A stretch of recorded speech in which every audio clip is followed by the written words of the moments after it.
Action India TV news, आपकी आवाज हमारी पहचान। वनोजा सरपंच टोंगे यांना हायकोर्टात दिलासा। मारेगाव पंचायत समितीच्या कार्यक्षेत्रात येत असलेल्या वनोजा देवी येथील सरपंच ढीमनताई टोंगे अप्पर जिल्हाधिकारी यवतमाळ यांच्या आदेशान्वये अपात्र घोषित झाल्या होत्या। या आदेशाच्या विरोधात त्यांनी उच्च न्यायालयात आव्हान दिले असून अप्पर जिल्हाधिकारी यवतमाळ यांच्या आक्षेपार्ह आदेशाला माननीय उच्च न्यायालयाने स्थगिती दिली आहे। सरपंच ढीमनताई टोंगे यांच्या विरोधात अप्पर जिल्हाधिकारी यवतमाळ यांच्या न्यायालयाने 17 फेब्रुवारी 2026 ला आदेश पारित केला होता। महाराष्ट्र ग्रामपंचायत अधिनियम 1959 च्या कलम 36 नुसार मासिक सभा घेतली नसल्याच्या कारणाखाली त्या अपात्र ठरल्या होत्या। या आदेशाच्या विरोधात सरपंच ढीमनताई टोंगे यांनी मुंबई उच्च न्यायालयाचे नागपूर खंडपीठात आव्हान दिले आहे।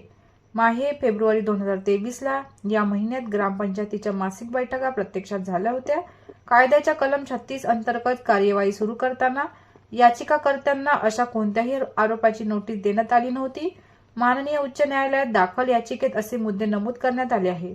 दाखल मुद्द्यांचे अवलोकन करण्यात आले असून 17 फेब्रुवारी 2026 अप्पर जिल्हाधिकारी यवतमाळ यांच्या आक्षेपार्ह आदेशाचा प्रभाव आणि अंमलबजावणीला स्थगिती द्यावी आणि याचिका प्रलंबित कालावधीत ग्रामपंचायत वनोजा सरपंच हे पद भरले जाऊ नये असा नागपूर उच्च न्यायालयाचे न्यायमूर्ती प्रफुल्ल एस खुबलकर यांनी अप्पर जिल्हाधिकारी यवतमाळ यांच्या आदेशाला स्थगितीचा आदेश दिलेला आहे।